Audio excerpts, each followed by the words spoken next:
پھر منکرین زکات، حضرت ابوبکر رضی اللہ عنہ کے زمانے میں ایک قبیلہ ڈر گیا منکرین زکات کا، زکات دیں گے ہی نہیں. تو حضرت ابوبکر رضی اللہ عنہ بولے جو بکریوں کی زکات میں بکری کے ساتھ دیتا تھا نبی کریم صلی اللہ علیہ وسلم کے زمانے میں، اگر کوئی وہ رسی بھی نہیں دیتا ہے تو ابوبکر اس سے جہاد کرے گا. کتنا بڑا فریضہ ہے، کتنا بڑا فریضہ ہے کہ حضرت ابوبکر جیسی نرم مزاج طبیعت رکھنے والے، خوش مزاج طبیعت مزاج بنا کر رکھنے والے، سب سے نرم گفتگو کرنے والے، زکات کے مسئلے میں بول رہے ہیں اگر نہیں دیں گے تو ابوبکر بکری بھی نہیں، بکری کے ساتھ جو رسی دے رہے تھے اگر وہ رسی بھی نہیں دیں گے تو ابوبکر جہاد کریں گے. زکات اور زکات کی اہمیت، فضیلت اور اس کی حکم بہت بڑا ہے. اس کا حکم اگر سمجھا جائے، عمل کیا جائے. دیکھو فذکر انما انت مذکر، علماء بیان کرنے والے، نصیحت کرنے والے صرف نصیحت کر سکتے، بیان کر سکتے. کان پکڑ کے لست علیہم بمسیطر، ہمیں داروغہ نہیں بنایا گیا، ہمیں ڈیوٹی نہیں دی گئی کہ کان پکڑ کر چلایا جائے، گردن جھکا کے چلایا جائے، گریبان پر ہاتھ ڈال کر تو بولا جائے گا، حکم کیا جائے گا. اگر اسلام کی ضرورت پیش آئے گی تو بیان کیا جائے گا. اگر سوال کوئی کیا جائے تو اس سوال کو کھل کر بیان کریں گے. جتنا ہم کو شریعت حد دیتی ہے اور جتنا اس مسئلے پر جواب بن سکتا ہے اتنا ہی دیں گے. آپ کے ذہن میں جتنا جواب ہے وہ جواب ہم دینے کے قائل نہیں. ہم پر یہ فرض نہیں بنتا. آپ کوئی سوال کیے، اس سوال کے متعلق مجھ پر جتنا علم ہے اور مجھے جتنی اس پر جانکاری اور شریعت اجازت دیتی اتنا ہی بول سکتا ہوں. لیکن آپ طاہر صاحب کے دل میں اور کچھ ہے وہ پورا میں نہیں بول سکتا.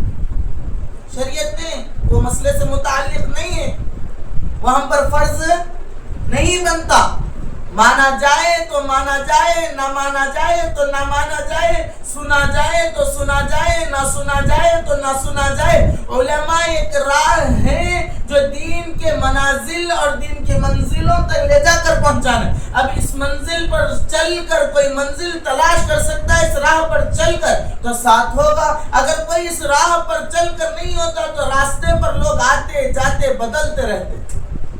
اس سے کوئی فرق، اس سے کوئی، ایک ڈرائیور گاڑی چلا رہا ہے، ڈرائیور گاڑی، بہت سارے پیسنجر بیٹھتے رہتے اترتے رہتے، بیٹھتے، کوئی پیسنجر پسند آیا اتر گیا تو گاڑی ٹھہر جاتی، ٹھہرتی، وہ اپنی منزل کی طرف جاتی رہتی، اپنی منزل کی طرف جاتی رہتی ہے.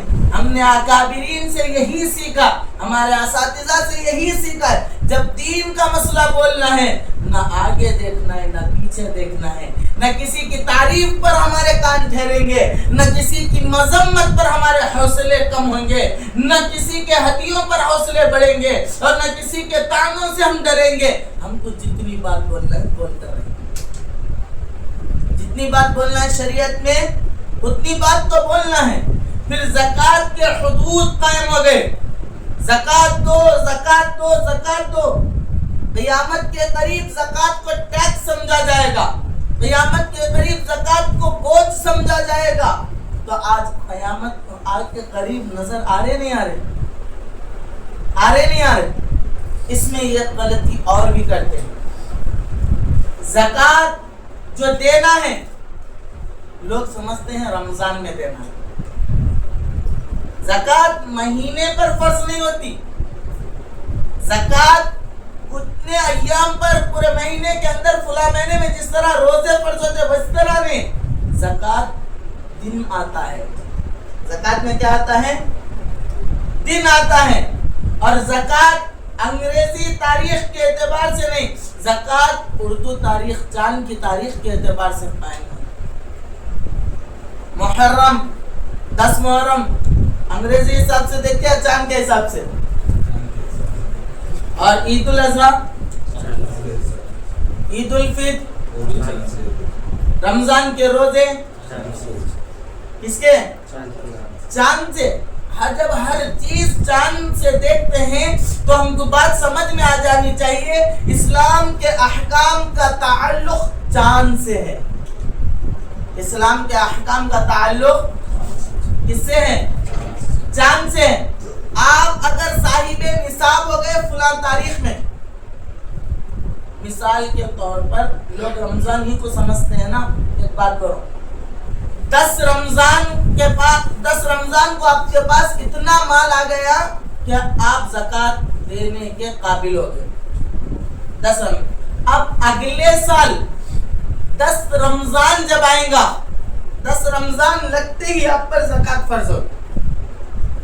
10 رمضان لگتے ہی اب آپ 10 رمضان میں زکوٰۃ آپ پر فرض ہوئی تھی، بیچ میں آپ گھاٹے میں آئے، آپ سے مال چلے گیا، مگر اس 10 رمضان سے پہلے 1 رمضان کو پھر آپ جو 10 رمضان میں پیسے والے صاحب نصاب تھے وہ بنے ہوئے ہیں، تو بیچ کا حساب نہیں. آپ کو 10 رمضان کو دیکھا جائے گا. پہلی مرتبہ جب 10 رمضان کو آپ زکوٰۃ کے دینے کے حقدار ہو گئے، اب 10 رمضان کو بھی حقدار ہے تو آپ پر زکوٰۃ فرض ہے. آپ پر کیا ہے؟ دوسری بات، لوگ اس میں بھی قطع کر جاتے ہیں، زکوٰۃ کے مال پر 1 سال گزرنا. کچھ مال ایسا ہے 10 رمضان کو آیا، اگلے 5 رمضان کو 2 کروڑ اور ہے، 2 کروڑ. تو اب ان کے ذہن میں یہ آ رہا کہ 10 رمضان میں جو مال تھا وہ تو 10 لاکھ تھا، اب یہ 2 کروڑ روپے جو آئے ہیں یہ تو 5 رمضان کو آئے، اس پہ تو سال نہیں گزرا. نا آپ ایک مرتبہ اگر صاحب نصاب بن گئے، زکوٰۃ نکالنے سے 1 گھنٹہ پہلے بھی آپ کے پاس مال آ گیا تو آپ اس کا مال نکالیں، اس کے بھی زکوٰۃ شامل ہو جائے، اس کی بھی زکوٰۃ شامل ہو جائے گی. اب 10 تاریخ آ گئے، اب 10 تاریخ کو حساب لگا دیے، کیا کر دیے؟ زکوٰۃ کب نکالنا اب حساب لگا دیے. مسئلہ سمجھو، زکوٰۃ نکال دیے، 11 تاریخ کو نکالنے کے بعد آپ کے بعد پھر بہت پیسہ آ گیا، اب اس پیسے پر زکوٰۃ فرض نہیں، کیونکہ 10 تاریخ تک آپ زکوٰۃ نکال چکے ہیں نا، سال سے سال. اب 10 کو نکال دینے کے بعد آپ کے پاس آیا تو اس مال شامل نہیں ہوگا. اور بہت سارے لوگ یہ بھی مسئلہ پوچھتے ہیں، 10 تاریخ کو آپ حساب لگا دیے، زکوٰۃ اتنی ہو گئی، مثال کے طور پر 1 لاکھ کو کتنے؟ 2500، 2 لاکھ 5000. اب 5000 روپے نکالنے کے لیے طے کر لیے، تول دیے، 1000 روپے نکال بھی دیے، 5000 طے ہو گئے. اب یہ 4000 روپے کوئی 1 سال کے عورت آنے سے پہلے تک آپ نکالیں گے. آپ نکال دیے نا، اب طے ہونے کے بعد 1000 نکال دینے کے بعد اب دوبارہ تولنے کی ضرورت، پھر پیسے بڑھنے کے بعد بھی اس میں فکر کرنے کی ضرورت. اب وہ 4000 روپے دینے میں اتنی تاخیر کرتے جو کہ گناہ ہے، تاخیر کرتی ہے کہ اور ایک 10 رمضان آ گیا، ارے وہ جو 1000 دے کر 4000 قرض تھے، یا 2000 دے کر 3000 یا 500 روپے قرض تھے، اب اس سال کی زکوٰۃ الگ نکالیں گے. وہ جو پچھلے سال کے 500 یا 1000 2000 3000 جو بچے ہوئے ہیں وہ بھی آپ کے الگ قرض رہیں گے، وہ الگ. یہ جو نکلے اس سال 8000 نکلے، یہ 8000 وہ اس سے پہلے کے جتنے بھی بچے وہ مل جائیں گے، وہ مل جائیں گے. زکوٰۃ نکالنے سے پہلے آپ اگر مقروض ہیں، 10 لاکھ روپے آپ کے پاس ہے، آپ 5 لاکھ روپے قرض دینا ہے. اب اس قرض کے اندر ہر چیز کا قرض آتا، گاڑی کا قرض ہے، اس کا قرض ہے گاڑی کا. مسلمان EMI وغیرہ میں پھنسے ہوئے ہیں نا، جو کہ EMI جائز نہیں ہے. اب کئی مفتیاں اس کو جائز بولے یا نہ بولے، کس کے اوپر کون عمل کر رہا اس سے مسئلہ نہیں ہے. اگر میرے پاس آئیں گے، ہم جس فتوے پر عمل کرتے ہیں اس فتوے کے اعتبار سے ہم بولیں گے جائز نہیں، مگر پھنسا ہوا ہے تو قرضہ، وہ بھی مائنس ہوگا. کرنٹ کی بل بننا ہے گھر کی، وہ بھی قرض میں آئے گا. سمجھ میں؟ فون کے پیسے بننا ہے، فون کی بل وہ بھی مائنس ہوگی. ٹیلر کو کپڑے سلا لیے پیسے نہیں دیے وہ بھی نکلیں گے. سمجھ میں کتنے چیزیں نکل رہے سمجھ میں. میشو سے آن لائن آرڈر سے سامان منگا رہے, سامان آ جا رہا, سامان آ رہا کل, اب زکات بھی نکلنا ہے, وہ جو سامان آ رہا وہ لینا ہے, اس کا بھی تو خرچیہ دینا ہے نا, اس کو بھی مائنس کیا جائے. اتنا ڈیپ میں جا کے بول رہا ہوں. پورا نکالنے کے بعد ایک 5 لاکھ نکل رہے 10 لاکھ میں, اب یہ 5 لاکھ میں خرچ وہ زکات ہے. پورے قرضے ہٹا, زمین لے رہے تھے, تھوڑے پیسے دیے اور تھوڑے نہیں دیے, زمین کی زکات نہیں چھوڑ رہا ہوں, رقم کی قرض کی بات کر رہا ہوں. سمجھ میں وہ پورے چیزیں ہٹائیں گے تو پھر جتنے بچیں گے اس میں پھر 2.5% زکات نکالی جائے گی, اس میں 2.5% زکات. مگر اگر کسی کے پاس اب تک اسلامی تاریخ, چاند کے تاریخ کے اعتبار سے تاریخ ڈیٹ فکس نہیں ہے, ایک اندازہ لگا ہے. اب کسی کے پاس دلہن آئی ہوئی ہے, اس کے شادی کے اعتبار سے اس کو سونا پہن کر آئی, اس کو زکات بتانا ہے. اسلامی تاریخ کے اعتبار سے کیسے دھنے گی, اس کی شادی کی تاریخ دیکھی جائے, اس تاریخ اردو تاریخ کیا تھی, اس تاریخ کے اعتبار سے سال پکڑ لیا جائے. اس تاریخ کے اعتبار سے شوہر مقروض ہے, شوہر بیوی سونا پہنتی ہے, شوہر کا قرض اس میں مائنس نہیں ہوگا. میشو کی مثال کیوں دیا, عورت اکثر اسی سے منگا رہے نا بہت سارے آن لائن اپلیکیشن, اس لیے وہ مثال ہے. اس لیے شوہر کے قرضوں کو مائنس بیوی کے اس میں نہیں کیا جائے گا, بیوی کے قرضوں کو بیوی کے سونے میں مائنس کیا جائے گا. بس سمجھ میں آئی. زکات کے اعتبار سے 3 مد پر زکات ہے. کس پر؟ 3 مد, چاندی, سونا اور رقم. چاندی, سونا, رقم. نبی کریم صلی اللہ علیہ وسلم کے زمانے میں جو دینار ہوتے تھے, دینار سونے کے رہتے تھے, جو درہم ہوتے تھے وہ چاندی کے ہوتے تھے. کس کے ہوتے تھے؟ چاندی کے. 20 دینار جس کے پاس ہے اس پر زکات واجب ہے. دونوں کا تذکرہ حدیث قرآن میں نہیں ملتا. جیسا پہلی مجلس میں تراویح کا نام ڈھونڈتے پھر رہے تھے نا, نہیں ملتا تراویح کا نام. نماز نفل جماعت کے ساتھ اس وقت خاص رمضان میں ہوئی نہیں, دیگر وقت نہیں بھی, خاص رمضان میں. اسی طرح 20 درہم, 20 دینار, اس اعتبار سے اس 20 دینار کو اس اعتبار سے فقہا نے تحقیق کر کر لکھا کہ اس 20 دینار کو پکڑا جائے گا تو 7.5 تولے. اسی طرح درہم کو پکڑا گیا تو 52.5 تولے. کسی کے پاس اس وقت 52.5 تولہ چاندی جو ہے اس کی قیمت اور سونے کی قیمت کے درمیان بہت فاصلہ آ رہا ہے. سونا آسمانوں کو چھرا, چاندی یہاں سے بھی. زکات کس کے اعتبار سے نکالی جائے گی, اس سے پہلے سمجھا میں, کس کے؟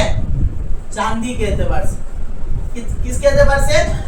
52.5 تولہ جو چاندی ہے اس چاندی کے اعتبار سے زکات نکالی جائے. 52.5 تولہ چاندی کی جو قیمت ہے 1 تولے سونے پر آ رہی ہے تو پھر 1 تولے سونے پر بھی زکات واجب ہے. اب 7.5 تولے کیوں حد بیان کیا گیا؟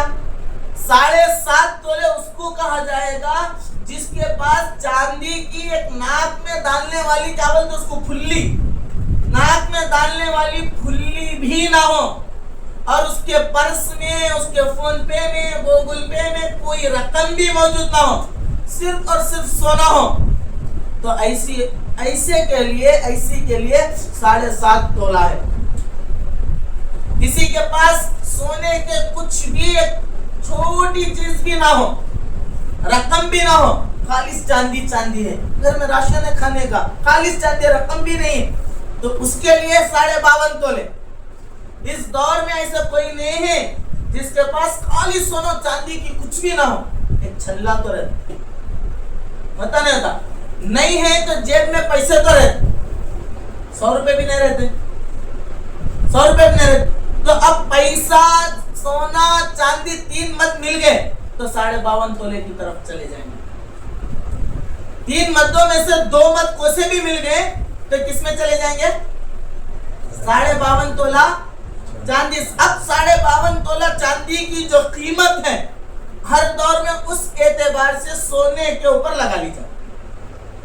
2 مد ہیں تو بات سمجھ میں آ رہی؟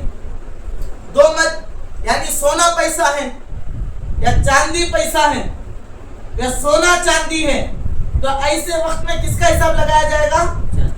چاندی کا حساب لگایا جائے گا. اور اس میں بھی دن یاد رکھا جائے گا. سال گزارنے سال ہوتے ہی کیا ہوتے ہی سال ہوتے ہی اس پر زکوٰۃ واجب کر دی گئی ہے اور یہ زکوٰۃ ادا کرنا ہی کرنا ہے. اب بہت سارے ایسے ہیں آپ میں سے مفتی صاحب مسئلہ اب معلوم ہوا 4 سال سے زکوٰۃ نہیں نکالے, اب کیسا کرنا ہے؟ تو پہلے سال میں جو سونا موجود ہے اس کا حساب, یا کسی کو پہلے سال میں میرے پاس اتنا ہی سونا تھا یاد ہے تو ٹھیک, نہیں یاد ہے تو پورا ملایا جائے گا. ملا کر پہلے سال میں مثال کے طور پر 3000 زکوٰۃ نکل رہی, اب دوسرے سال میں وہ 3000 مائنس کر کر پھر نکالا جائے گا. اب اس میں 4000 اور نکل رہے, وہ 3 یا 4 ہٹائے جائیں گے, وہ 3 تو ہٹ گئے, اب حساب ڈالیں گے, پھر اس میں 4 یہ ہٹائے جائیں گے, پھر اس سال میں لائیں گے تو 8 ہٹ گئے, پھر اس کے بعد سے حساب ہوگا. ایسا بھی میں نے سوگا, اسی اعتبار سے زکوٰۃ دی جائے گی. زکوٰۃ مانگنے والوں کو دے رہے, مسجد کو دے رہے یا مدرسوں کی بلڈنگ بنانے میں یا جگہ لینے میں دے رہے تو زکوٰۃ ادا نہیں ہوتی. جس طرح نماز پڑھتے وقت خشوع اور خضوع ہونی چاہیے. نماز میں 2 چیزیں ہیں نا, خشوع یعنی خشیعت, اللہ کا ڈر تقوی ہو, خضوع اعضاء سے اپنے تمام جسم کے اعضاء کعبے کی طرف ہو, خشوع اور خضوع. اسی طرح زکوٰۃ ادا کرتے وقت انسان کے اندر تواضع اور للہیت اور عبادت کی نیت ہو, احسان نہ ہو. زکوٰۃ آرام سے جو مستحق ہے معلوم کرے, جو مانگتا نہیں ہے یا ضرورت مند ہے معلوم ہو رہا, اس کو ڈھونڈ کے لے جا کر اس کو کیا کرے, ڈھونڈ کے. آپ کی زکوٰۃ فرض ہے, صحیح مصرف میں خرچ ہونا چاہیے. یہ نہیں ہے کہ آپ بہت ساروں کو آپ دیکھیں گے زکوٰۃ کی رقم لے کر ہے, اس میں کپڑے لے کے ٹرک میں لے کے بانٹتے جا رہے, تم بھی لو تم بھی لو. یہ زکوٰۃ ادا کرنے کا صحیح طریقہ, زکوٰۃ ادا کرنے کا صحیح طریقہ, اس میں وہ لوگ بھی آ جائیں گے جو مستحق ہیں, وہ لوگ بھی آ جائیں گے جو غیر مستحق ہیں. اب جو غیر مستحق ہیں ان کے پاس جو جائے گی زکوٰۃ کی رقم تو وہ زکوٰۃ کی وہ رقم ادا ہوئی. جس طرح نماز کے وقت قبلے کو تلاش کرتے ہیں, زکوٰۃ دیتے وقت بھی حقدار کا تلاش کرنا ضروری اور لازمی ہے. بس سمجھ میں آ گئی؟ ہاں, اما علیہ